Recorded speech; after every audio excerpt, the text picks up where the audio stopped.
우리 용서 확신의 말씀 레위기 27장 9절 10절 말씀을 처음부터 아예 다 함께 봉독하시겠습니다. 함께 하시겠습니다. 그가 서약한 것이 주에게 제물로 바치는 짐승이면 주에게 바친 짐승은 모두 거룩하게 된다. 그는 그것을 다른 것과 바꾸지 못한다. 좋은 것을 나쁜 것으로 바꾸지도 못하고 나쁜 것을 좋은 것으로 바꾸지도 못한다. 이미 바친 짐승을 다른 짐승과 바꾸면 본래의 것과 바꾼 것이 둘 다 거룩하게 바친 것이 된다. 아멘. 마태복음 7장 3절에서 8절까지는 제가 읽도록 하겠습니다. 어째 너는 남의 눈 속에는 티는 보면서 내 눈 속에는 들보는 깨닫지 못하느냐. 내 눈 속에는 들보가 있는데 어떻게 남에게 말하기를 내 눈에서 티를 빼내줄 테니 가만히 있거라 할 수 있겠느냐. 위선자야, 먼저 내 눈에서 들보를 빼내어라. 그래야 내 눈이 잘 보여서 남의 눈 속에 있는 티를 빼줄 수 있을 것이다. 거룩한 것을 개에게 주지 말고 너희의 진주를 돼지 앞에 던지지 말아라. 그들이 발로 그것을 짓밟고 되돌아서서 너희를 물어뜯을지도 모른다. 구하여라. 그리하면 하나님께서 너희에게 주실 것이다. 찾아라. 그리하면 너희가 찾을 것이다.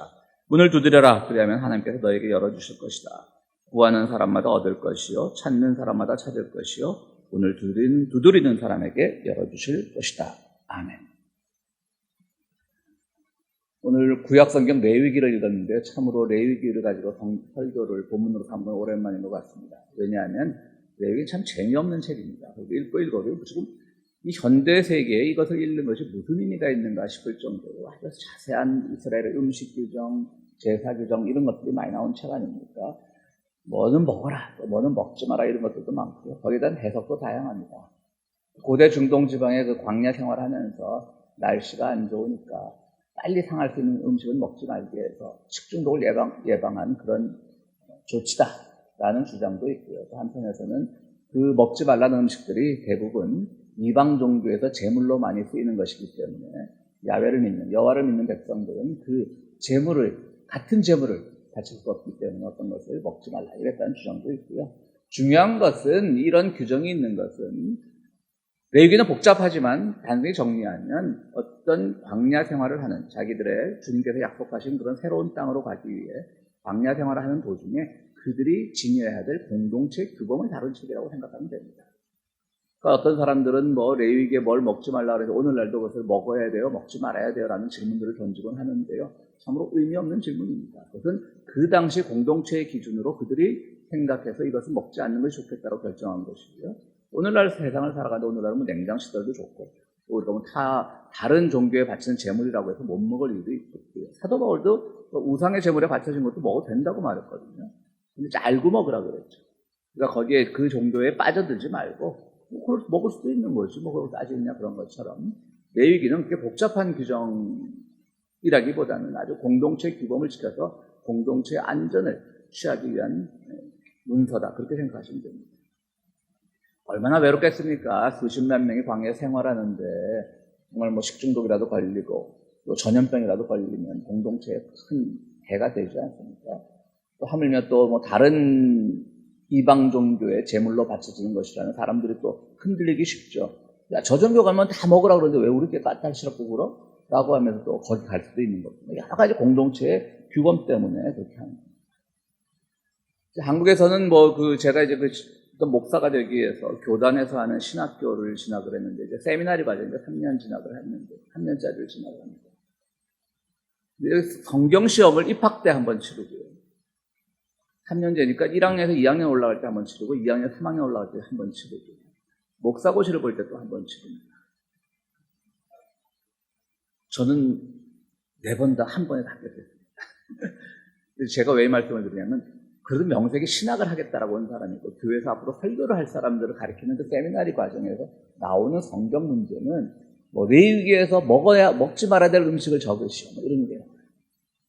어떤 공동체 규범 차라리 레위기에서 이러한 규범이 있는데 이것은 현대교회에서 어떻게 적용돼야 한다고 생각하느냐라는 질문을 던지는 것이 아니라 그럼 그 사람들이 성경을 몇 번씩 통독한 사람들과 다 세세한 걸 못 외우잖아요. 그렇죠? 주로 그 문제집이 있습니다. 참 그것도 아이러니하죠. 성경책이 이렇게 있는데 예상 문제집이 있어요. 그걸 가지고 공부를 해야 되는 거예요. 그리고 제가 또 그렇게 아주 벼락치기는 잘하거든요. 공부를 아주 찐득하게 앉아서 공부는 잘 못하는데 그래갖고 같이 막 공부하던, 저는 이제 군대 갔다 왔을 때 후배들하고 같이 입학시험을 치렀는데, 애들이, 아유, 형은 늦게 시작해서 어려울 거야. 그랬는데, 내가 이제 학부 4학년 때. 저만 보고 다 떨어졌습니다. 벼락치기 제가 잘하는 거예요. 실제로 성경에 그런 구절이 있는지도 몰랐는데, 그런 문제집 보고, 이런 거 먹으면 안 되는 거구나. 누구의 아내 이름이 뭐구나. 이게 무슨 중요한 게 있어요. 그러니까 한국교회가 오늘날 많은 위기를 겪고 있는데요. 저는 한국교회가 이 성경에 대한 접근 방식이 이런 식이면 한국교회 앞으로 전 비전 없다고 생각합니다. 지금 때가 어떤데 글자 그대로. 레위기에서 뭘 먹지 마라, 먹어라. 저도 이 레위기 본문을 설교를 준비하면서 한번 찾아보려다 안 찾아봤어요. 대충 뭐 돼지고기, 뭐 비늘 없는 거, 뭐 그런 거 먹지 말라는 거 나오잖아요. 그 정도 알지. 굳이 그게 무슨 의미가 있겠습니까? 그거는 공동체 규범을 지키기 위한 공동체의 약속인 거죠. 그 이상도 이하도 아니라는 겁니다. 그래서 말씀드렸듯이 공동체에 손해를 끼치는 일을 하지 않도록 그런 규범이 정해집니다.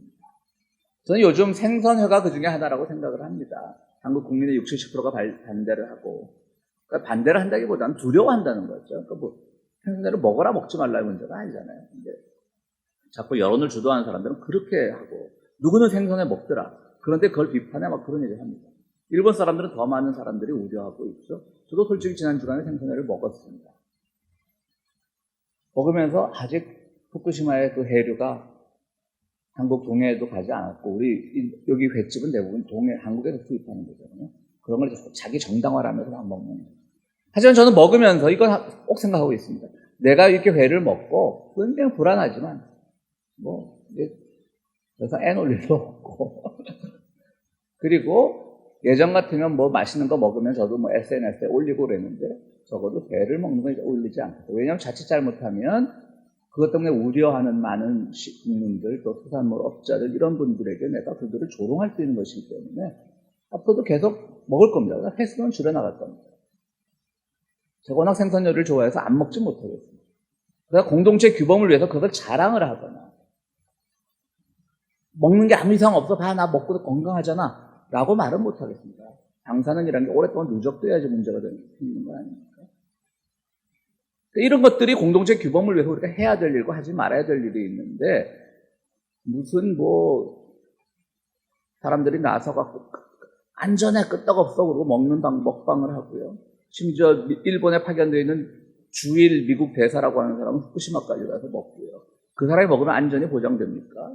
굉장히 공동체를 모욕하는 행위거든요. 실제로 어민들이 두려워하고 있고 먹는 사람들이 두려워하고 있으면 그들을 어민들을 지원할 기금을 마련해서 지원해 준다든가, 아니면 더더욱 방역을 강화해서 그것이 아무런 문제가 없다는 걸 보여주는 것이 원칙인데, 나는 니네 먹지만 나 먹을 거야. 먹지 않는 니들은 바보야. 괴담에 속고 있어. 이런 식으로 접근하는 거야말로. 바로 레위기가 말한 게 그런 거예요. 뭘 먹지 마라 먹어라. 그게 그 음식 자체의 문제가 아니라 그것으로 인해서 파생될 사회 문제 때문에 일어날 그런 공동체의 타결을 걱정하는 거죠. 참 저는 문제가 많다고 생각합니다. 레위기의 제사 규정도 그렇습니다. 레위기 제사가 많지 않습니까? 번제, 화목제, 번이랑은 태울 번자죠. 재물을 이제 태우면 이제 그 향기나 연기가 올라가지 않습니까? 이제 고대 사회는 하나님이 하늘에 계신다고 믿었으니까 하나님도 이제 냄새만 맡아라라고 하는 것이죠. 그리고 제사가 끝나면 이제 그 제물로 바쳐졌던 것은 제사장들의 몫이 됩니다. 어느 인류학 책을 보니까요, 젓가락이라는 게 있지 않습니까? 젓가락이 사실은 한국, 중국, 일본에서만 쓰잖아요. 젓가락이 왜 한중일만 발전했냐? 한중일에는 제사가 많았다는 거예요.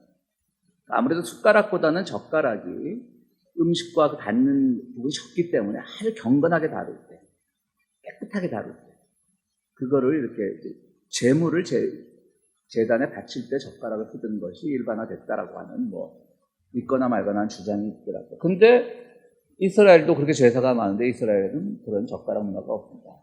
그래서 이거 제가 만들어낸 추측이긴 한데, 한중일에서 제사를 지낼 때는 그 제물의 깨끗함에 굉장히 관심을 가집니다. 그리고 신이 드시는 건데, 하나님이 드시는 건데, 그들의 종교 용어로요. 그런데 이 레위기 규정에는 깨끗함의 규정이 있긴 있지만 손을 대지 마라 그런 거 없습니다. 제사장만 관리하게 되어 있긴 하지만요. 젓가락으로 잘 날라라 이런 건 없습니다. 이거 굉장히 중요한 차이인데요. 재물이 깨끗하고 안 하고는 사실은 이것이 하나님께 직접 바쳐지는 것이 아니기 때문에 이스라엘에서는 거기에 대해서는 별로 그렇게 큰 관심을 갖지 않았던 것 같습니다. 그래서 오늘 레위기 본문은 뭐라고 말하고 있냐면요. 일단 너희들이 바친 것이면 다 거룩한 것이라는 거죠. 깨끗하게 다루가 그런 게 아니라 사람이 뭐 좋은 건강한 황소 한 마리 바쳤다가 번제로 태워서 이제 향기를 하늘로 올라가게 했다가 하려고 했는데 갑자기 아까운 거야. 그래갖고 집에 병든 소랑 바꿔 처리했다. 오늘 본문이 그거예요. 예를 들어서. 그럼 둘 다 거룩해졌다는 거예요. 이미 재물도 가치가 있다는 거예요. 이게 굉장히 중요한 제사 규정이다. 이게 무슨 말인고 하면요. 우리는 뭐 재물을 바친다 안 바친다 그럴 때 바치는 거에 이 방점이 있지 않더라고요. 레위기를 보니까. 그 사람들의 마음가짐. 내가 이걸 바칩니다. 근데 하나님께 간다고 믿습니다. 근데 제가 좀 아까워요. 그래서 병든 소를 바칩니다. 라고 했을지라도 그들의 마음 자체가 하나님을 향한 것이라면 그들도 거룩해지고 재물도 거룩해진다는 거예요. 그러니까 이쪽은 우리 히브리 문화에서는 그 재물을 바치는 마음가짐이 중요한 것이고 다른 문화에서는 그 재물 자체의 순결함이 중요한데요. 실제로 뭐 그 재물을 진짜 신이 먹습니까? 내려와서 그렇지는 않잖아요. 그리고 제사 문화만 해도 그렇잖아요. 조상이 와서 진짜 먹습니까? 안 먹잖아요. 그 먹는 게 중요한 것이 아니라 바치는 그 마음에 있는 자기들의 의지나 심상이 중요한 것이죠. 그래서 우리는 이미 거룩한 행위에 참여하고 있다는 말이 되는 거예요.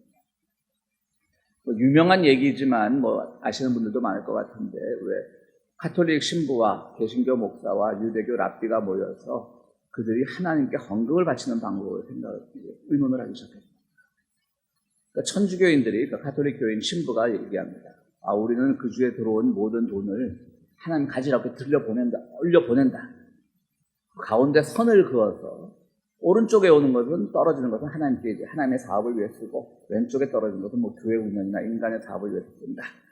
라고 하는 겁니다. 반반인 거죠. 굉장히. 가톨릭 교회가 아무래도 뭐 개신교보다 좀 더 도덕적이라는 그런 생각들이 있지 않습니까? 개신교 목사는 어떻게 하냐? 우리는 안에 원을 그린다. 그리고 하늘에 동전을 다 던진다. 떨어져서 원 안에 있는 건 하나님이 가지는 거예요. 원 밖으로 떨어지는 건 다 우리 거다. 더 많이 가지시다는 얘기도 탐욕의 정도입니다. 유대교인은 어떻게 하겠습니까? 유대교랍기는. 하늘에 던진다. 하나님이 필요하시면 챙기겠지, 하늘에. 그리고 떨어지는 건 다 우리 거다. 유대교가 제일 탐욕스럽다는 얘기겠죠? 가톨릭이 제일 그나마 반반 나눈 거니까. 뭐 그것도 던지는 방향에 따라서 반반이 아닐 수도 있겠죠. 개신교는 그 중간쯤 원에 의해서. 그래도 오늘 본문을 따르면 어쨌든 바치려고 했으면 그거 다 거룩해지는 거라는 거예요. 거룩해지기 위해서는 그럼 그것이 쓰일 때 하나님의 거룩함이 나타난다고 하는 것이죠. 우리가 오늘 재물을 생각할 때 그런 것이 아주 중요합니다. 그래서 레위기를 읽으면서 이번에도 설교 주면서 읽으면서 레위기가 이런 독특한 정신이 있었네라는 생각이 들더라고요. 항상 우리는 소를 어떻게 바쳐야 되고 뭐 했을 때는 뭐를 몇 마리를 바쳐야 되고 하여튼 복잡합니다. 그렇습니다.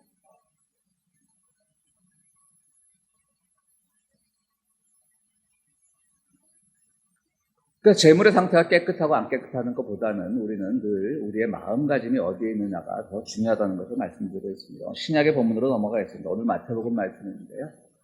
오늘 마태복음 말씀은 세 가지로 나뉘어집니다. 하나는 남을 비판하기 전에 너희 눈에 들 바를 먼저 보아라라고 하는 것이죠. 그것을 레위기의 말씀과 연결시키면 우리가 먼저 깨끗해지고 하면 그래야 거룩한 마음이 생기는 것이고 그렇다면 당연히 우리가 다른 사람의 눈에 티를 봐야죠. 사회 결합을 봐야 되는 겁니다. 절대로 다른 사람 비판하지 말라는 뜻이 아닙니다. 먼저 자기 성찰을 먼저 하라는 얘기입니다. 그것이 거룩의 규정입니다. 그래서 이게 레위기의 그 거룩 규정과 굉장히 흡사하다고 생각합니다. 절대 이 말을 기독교는 비판하지 말아라 그게 아니라 판단하지 말아라가 아니라 먼저 내 자신이 그걸 판단할 준비가 되어 있는지 그리고 그만큼 자기 성찰이 되어 있는지 그걸 보라는 얘기입니다. 마르티누스라고는 중세 교황이 있었는데요. 이 사람은 이태리 출신의 교황. 이태리 출신의 교황들이 많긴 했었죠. 이 사람은 이제 그 이태리에서 한동안 13세기쯤에 교황을 지지하는 파와 신성 로마 제국의 황제를 지지하는 파가 나뉘어서 싸웠습니다. 근데 결국 교황을 지지하는 파가 승리를 하게 됩니다. 근데 그 교황 지지파가 승리하게 되니까 또 이 토사구팽이라고 그를 지지하던 사람들을 다 쫓아내기 시작합니다. 그 중에 대표적인 사람이 누구냐면 우리 신곡이라고 잘 알지 않습니까? 단테의 신곡, 지옥도 부르고 연옥도 부르고 나중에 천국에도 가고 하는 그 책이요. 그 신곡을 지은 단테도 교황파였는데 이걸 쫓겨납니다. 근데 왜 쫓겨나냐면 자꾸 교황한테 바른 말을 하고, 우리가 당신을 밀었던 것이 당신 뭐 교황으로 권위 누리라는 게 아니라 로마 황제보다는 당신이 그래도 개혁을 더 잘할 수 있다고 믿었기 때문에 하는 건데 이런 식으로 하면 안 되지라고 하니까 마르티누스라고 하는 마르티누스 4세 황제라고 하는 사람이 그냥 다 쫓아냈어요. 근데 이 마르티누스 4세라는 사람이 부활절 기간에, 사순절 기간에 음식을 굉장히 자제하지 않습니까? 부활절이 끝나자마자 점심시간에 뱀장어 요리를 먹고 진짜 죽어버려요. 단테는 고소한 거예요. 참. 못됐죠, 단테. 근데 좀 정은 남았나 봐요. 실제로 그가 지옥 연옥 그게 간 게 아니잖아요. 글을 쓴 거지. 그래도 이 마르티누스 4세는 연옥에서 만나게 됐죠. 탐식, 그냥 막 폭식하고 그냥 식탐이 있는 사람은 그게 간다는 거죠. 연옥에 갔으면 그래도 구원의 가능성이 있다는 것이 천국 간다고. 근데 이 사람이 먹은 게 뭐냐면 뱀장어를 베르나차라고 하는 곳에서 나오는 와인에 담궜다 먹는 게 굉장히 고급 음식이라고 합니다. 그래서 제가 설교를 준비하면서 유튜브를 찾아보니까 진짜 그게 소개한 게 있더라고요. 조심해서 먹으라는 게 있더라고요. 이 마르티누스 황제가 생각한 게 있는지 잘못 먹다가 황제란다. 교황이 죽었듯이 당신들도 잘 먹으라고 하더라고요. 이 말은 무슨 말이냐면 이렇게 자기들이 공동체 규범을 어기고 자기를 도와줬던 사람들을 어기고 그래서 나서 그가 뭐 식중독으로 죽었는지 뭘로 죽었는지 정말 벌을 받아 죽었는지 알 수 없지만 그의 죽음 자체도 단테가 보기에는 죄받은 거다. 이거는. 그렇게 얘기를 한 거예요. 거기다 또 뱀장은 중세교회예요.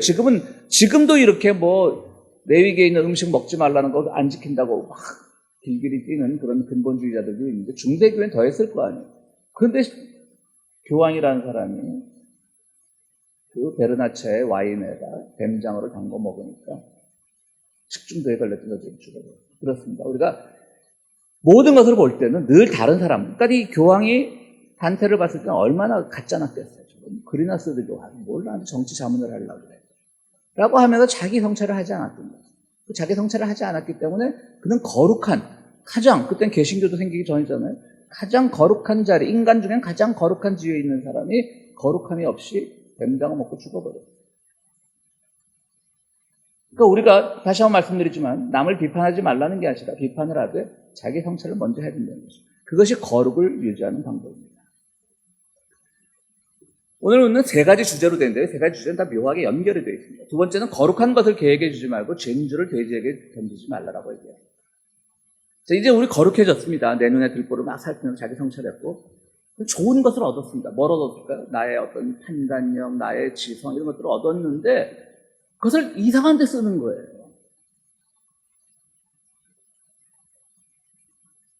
뭐 언젠가 더 말씀드린 것 같은데 뭐 미국의 경제사범으로 감옥에 들어온 사람들의 대부분이 뭐 하버드, 예일 또 어딥니까? 그 와튼 있는 거기 MBA 출신이라고 뭐 통계가 나온 건 아니고 사람들이 웃게 그렇게 말을 하는 거예요. 그러니까 범죄는 다 이렇게 자기들이 지식을 쌓아서 사회를 인도해야 될 위치에 있는 사람들이 다 범죄를 저지르고 있다는 얘기죠. 그것이 바로 거룩한 것을 계획해 주는 거고 진주를 돼지에게 던지는 거예요. 오늘 우리가 말씀을 믿고 하나님의 말씀으로 우리가 거룩해졌는데 그것을 가지고 우리가 고작 빈다는 것이 나 돈 벌게 해주세요, 나 출세하게 해주세요, 나 뭐 해주세요라고 하는 것이 바로 진주를 돼지에게 던지는 것이고 거룩한 것을 계획해 주는 것입니다. 우리는 이미 거룩한 건데 고작 돈 잘 버는데 쓰게 우리의 거룩한 것을 해달라고 비는 게 얼마나 의미가 없겠습니까? 차별을 금지하자는데 전쟁을 하지 말자는데 누구나 사랑할 수 있게 만들자는데 인권을 지켜달라는데 우리의 거룩과 우리가 가진 신앙을 던져야지 그 반대쪽에 던지면 되겠습니까? 차별하지 말자는데 차별하자, 전쟁하지 말자는데 전쟁하자. 그걸 우리의 신앙을 그것에 던지는 것을 바로 거룩한 것을 계획해주고 진주를 돼지에게 던지는 행동입니다. 그래서 19세기 영국의 철학자 존 스튜어트 밀은 배부른 돼지보다 배고픈 소크라테스가 낫다라고 말했습니다. 엄격하게 말하면 다른 말인데 어쨌든 다르게 말했지만 이런 뉘앙스는 다 나옵니다. 그러니까 사실 개돼지의 삶이라고 하는 것이 그냥 배부르면 좋고 맛있는 거 먹으면 좋고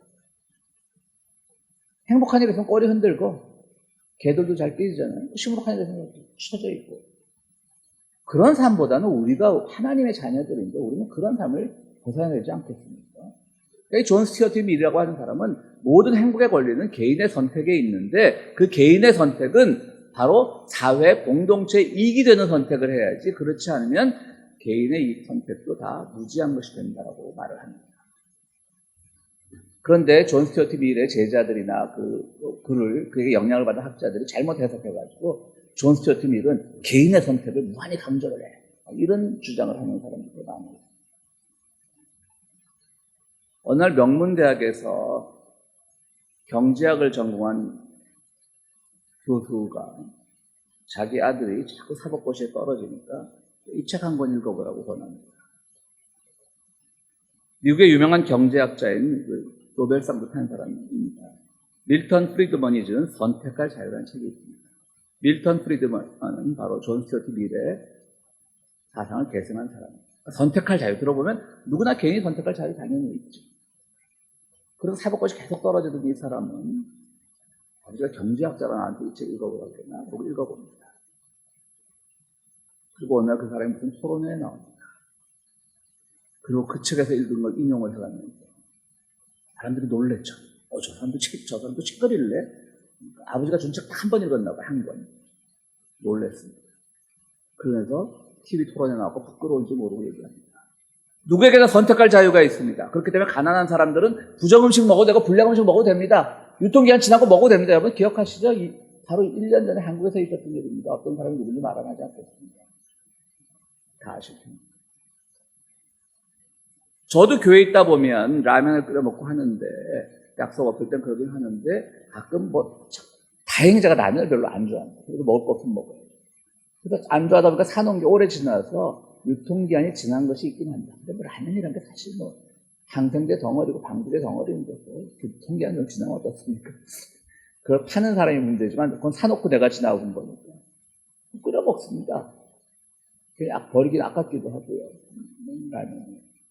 그건 저의 선택할 자유입니다. 그런데 당신 가난하니까 유통기한 지나고 먹어도 돼.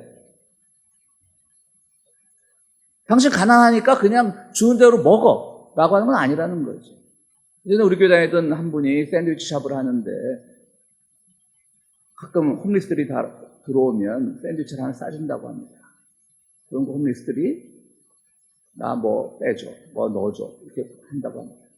보통으로 생각하면 사실 이거 공짜로 먹는 주제 이렇게 말이 많아 하지만 사실 그 사회에도 선택할 자유가 있는 거죠. 내가 구걸한다라고 해서 주는 대로 먹어야 되나? 바로 그런 거죠. 그러니까 프리드먼의 그 고귀한 사상이나 노벨 경제학상까지 받은 사람의 생각을 잘못 이해해가지고 가난한 사람은 그냥 불량음식 먹어도 돼, 부정음식 먹어도 돼라고 그렇게 해석을 하는 것 자체가 자기가 얻은 지식을 개돼지 같은 그 개념에다 적용을 하는 거예요. 이런 사람 되면 안 된다는 거예요. 성경에 말씀하는 그겁니다. 거룩한 사람으로 택함받은 사람은 일단 자기 성찰을 해야 되고 자기가 가지고 있는 거룩한 것, 진주같이 고귀한 것을 어디다 써야 될지를 알아야 된다는 거예요. 그거를 이상한 방향으로 해석을 하고는 절대 아니라고. 그리고 마지막에는 구하라 그러면 하나님께 너에게 주실 것이다. 너무나 쉬운 본문이죠. 그러나 그랬습니까? 우리가 구하는 대로 구해졌습니까? 찾는 대로 찾아졌습니까? 아니죠. 왜 아니겠습니까? 그 전에 우리가 먼저 성찰을 했는지. 아니 우리가 정말 우리에게 주어진 하나님의 선물과 은총을 정말 하나의 좋아하시는 그 일에 썼는지 아니면 개돼지에게나 어울릴 그런 개념에다 썼는지를 우리는 생각해야 됩니다. 그런 다음에 우리가 구하면 구해지는 것이지 찾으면 찾아지는 것이지 그런 준비가 안 된 상태. 그래서 제가 말씀드렸듯이 이 세 단락은 전혀 다른 말 같지만 묘하게 연결이 되어 있고 이것은 거룩의 규정과도 굉장히 다 있는 본문입니다. 그렇습니다. 사랑하는 성도 여러분, 우리가 정말 주님께서 주신 귀한 선물을 가지고 우리가 무엇을 하며 살아야 되겠습니까? 정말 주님의 일을 하는데 써도 부족한 것인데 우리가 그것이 세상의 가치를 위해서 세상이 우리만 잘 살도록 하는 그런 이상한 구조를 위해서 무조건 약자를 억누르고 이겨야 되는 그런 구조를 위해서 가는 그 가치관에 주님의 가치를 던지시겠습니까? 그것은 아니죠. 우리는 늘 하나님께서 주신 것을 정말 하나님이 주시는 허락하시는 선한 방법에 쓸 수 있는 그런 교인들이 되시길 바랍니다. 그러면 그때 우리가 기도할 때 구해지는 것이 구해지고 찾는 것이 찾아지고 문을 두드릴 때 열려지는 것입니다. 오늘 우리 평화교회 성도 여러분들에게 정말 구하는 것이 모두 구해지고 찾아지는 것이 모두 찾아지고 닫힌 문이 하나님 뜻 안에서 열리는 그런 체험이 있기를 간절히 바랍니다. 우리 말씀을 생각하시면서 함께 기도하시겠습니다.